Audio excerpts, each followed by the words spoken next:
Page 840. Let me ask you, what questions does this passage raise for you? Morgan. I never really knew what a mote was. A mote? A mote? A mote in your eye. Is that, am I using old text here? Oh, yeah, so in my, this is awesome. For those of you who haven't joined us at Monday morning Bible study, we usually sit around and everybody in there has a different translation of the Bible. It's very fun. We spend a lot of time saying, what word do you have? That's a silly word. My word is fun. So the word that you have is a mote. M-O-T-E. M-O-T-E. That's really, so in mine it's speck. Mine is that, yeah. A speck. Which translation? Mote might be King James. So. Yeah, it might be. So that's fascinating. Yeah, I don't actually know about that particular word. But the speck, so it's talking about, here's a way of envisioning what Jesus is talking about. Everybody do something silly for me. Raise your hand with a pointed finger just right in front of your face. Just do that. And then look down the length of your arm. And Jesus is saying, whenever we point at someone else and accuse them of something, do you see this forced perspective thing? How it's a much bigger problem the closer it gets to you? You're kind of the source of this big problem. This is what Jesus is saying. You're focused on the speck. It's a little speck in Fred's eye, and I'm only noticing that speck and not this giant log that's, yeah, I have big shoulders, giant log in my own. Is that helpful to Sure. But when I started, I was too lazy to do the mote, so That's okay. Who can blame you? So what questions does this raise? What stands out in this passage? Well, that's a lot of log in the eye. It sounds like a rather ridiculous kind of a metaphor to have a log in one side. Yeah, a big exaggeration, right? But he's saying, Jesus is saying, the tiny problem you're noticing over there is much, much larger. It might as well be a giant log in your own eye. Jesus is a snarky guy. He's very good at using snarky metaphors. Mary Jean. One thing that question that always arises to me is when I notice a defect in somebody else, I wonder, why that's so noticeable to me. What is it in myself? Where does that defect reside in myself? It's usually something I don't like about myself. I don't like asking that question. I don't like answering it because I'd rather, do this. But usually those fingers, the other fingers are pointing back at me. Right, exactly. Yeah. We know our kindergarten teachers sometimes tell us when we point a finger at somebody else, you have 3 or 4 pointing back at you.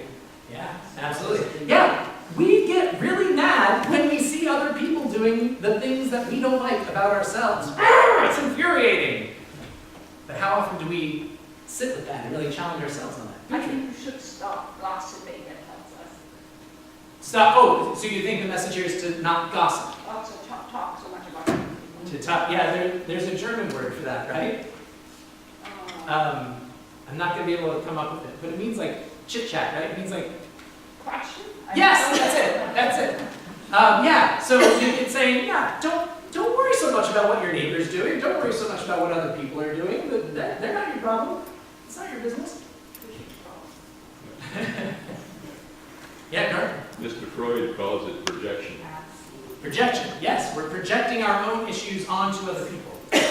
Like a movie screen. Like other people are just walking around letting us project our own images right on them. We're not even seeing them for who they are when we do that. We're seeing them for all the worst parts about our own psyches. I can understand that on an individual basis or in a close family situation or whatever, but when I think of national policies or larger communities, I always question, I make judgments about directions that the nation is going or whatever. I think, can I justify that by saying, I've already taken the law out of my eye, so I'm qualified or able to make those judgments? Because I think we all have to make judgments about who we support or don't support. So, I have trouble carrying this lesson to the larger picture. Well, I don't know if you have trouble as much as you're raising really good questions. I mean, these are the questions we all need to sit. So Della is saying, don't we have to judge? Don't we have to make judgments? You leave your house, you only get to where you're going if you know when you're supposed to turn left or right or go straight ahead. we have to judge in some way. And so often you'll hear the scripture used as a way of saying, everything's cool, don't judge others. Come on, you guys, everybody's a beloved child of God. But what it's really saying is, we have to judge others, but just know that whatever judgment you are passing on another person, it starts with you, right? It does start with getting that log out of your own eye so that you can see more clearly. We have to judge things. We're human beings. We have no choice. But it's one thing to say, here's what I want my life to be about, and here's how I choose to live my life in the world. And it's another thing entirely to say, you're doing it wrong, you're doing it wrong, you're doing it wrong. Excuse me while I go back and binge watch a season of Parks and Recreation. Or you know what, whatever it might be. So Kelly, I think you're asking exactly the right questions. We have to judge. The question is, are we willing to hold ourselves accountable the way we try to hold others accountable?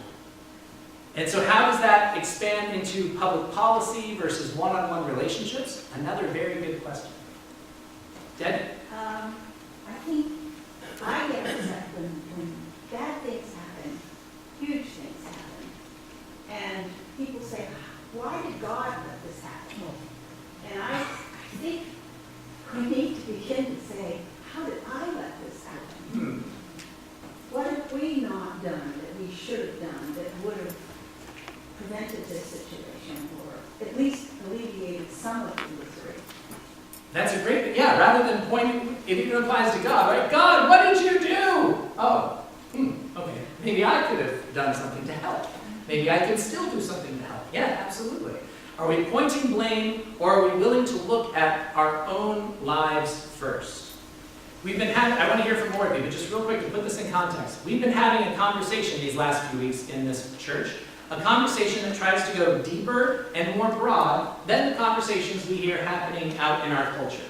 Those conversations happening out there are almost always superficial, which leads to a lot of division. We have people identifying with particular groups and particular taglines, and we say, oh, we're so much better than them because yada, yada, yada.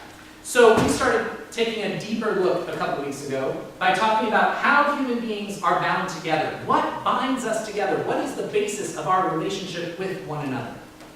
As a church, we say the basis of our relationship is not about creating common enemies, but about uniting in God's love.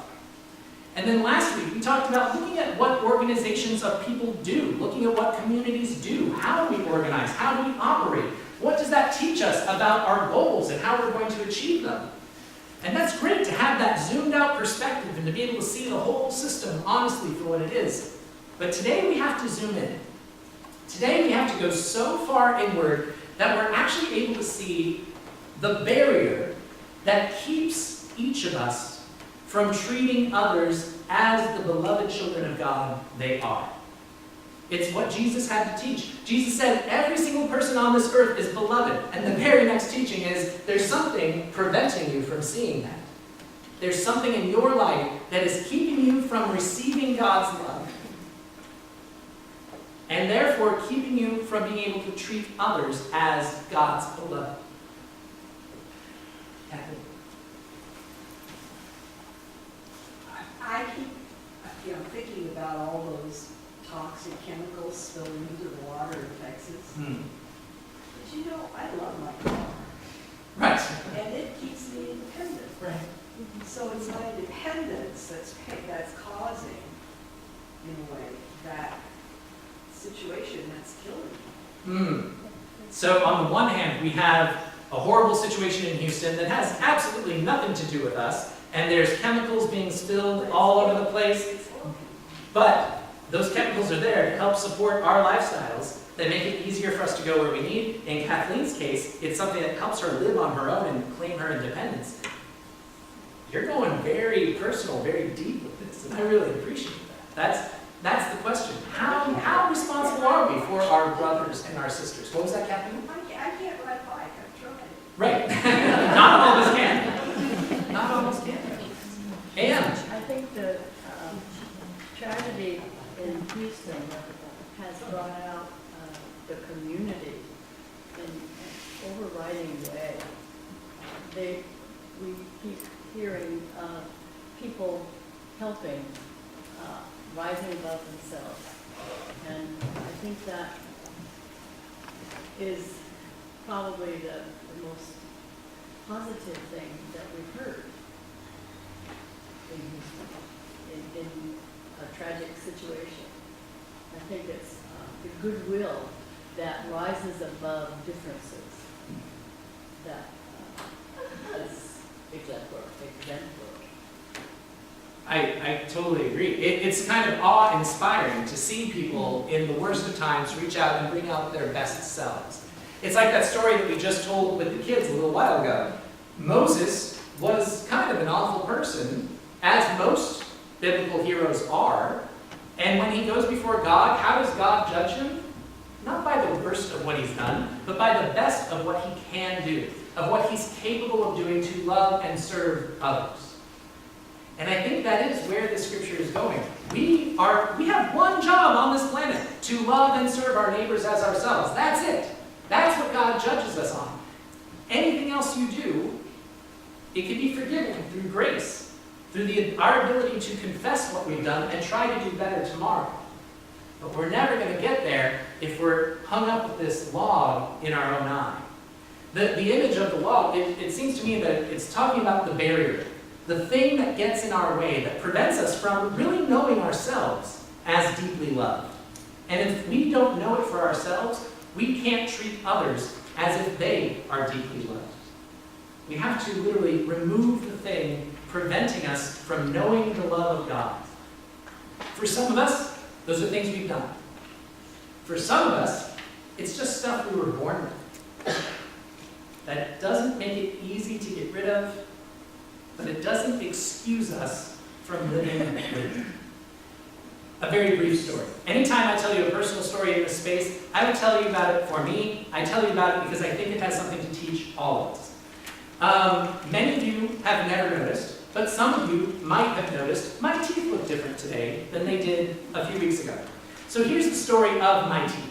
I was born, when I was born, we found out that I had been affected by something called tetracycline. It's a chemical that was put in a lot of prenatal antibiotics. My mom took it when she was pregnant with me, and when I was born, it affected my teeth. It stained my teeth and weakened my gums. The more I learned about it, the more I found that I got off light, because some babies who were affected by tetracycline were born without limbs. So I got off easy. But still, it was this thing that followed me around my whole life, these dirty teeth and these weak gums. Dentists were always making me feel bad about myself. You should floss more! I am! And then last year, you have to imagine my rage. Last year when a report came out that said flossing doesn't matter, turns out it probably does. But still, I was angry. I was so angry. But my whole life, I've been walking around being like, yep, this is me. I got these ugly teeth and these ugly gums, and I'm a beloved child of God anyway. I'm just not going to smile so I show my teeth. I'm loved. You're loved. Ignore me. And one day, someone, a very wonderful person in my life, came and said, yeah, sure, it's a lot of money to get that fixed up, but don't you think you're worth it? Don't you think your love and your happiness and your life are worth investing a little bit of money in? I didn't even know it until then. I had this thing just stuck right in front of my own face that had been keeping me from receiving love, which meant it prevented me from being able to give love. If I didn't see myself as worth a little bit of money and time and pain to get some serious dental work done, how am I going to look at you and say, you are deserving of love, you are deserving of abundant grace, you are deserving of justice, you are deserving of nourishment and to be held and comforted? I couldn't say that to you. Not really. Because I wasn't able to say it for me. Friends, we talk every week about this promise that God gives us, to always be with us, to receive and love us no matter what. But very seldomly do we actually take on the challenge of moving our own junk out of the way so we can receive that grace. And you can't leave where you've never been. You can't receive others as beloved if you yourself have yet to know your belovedness. God judges us on nothing other than our ability to love and serve one another. And we have an opportunity to do that right now, to practice what that looks like through the service of communion. And so we're going to sing a song together, and then we will share in God's good meal. So please turn your hymnals to number 449.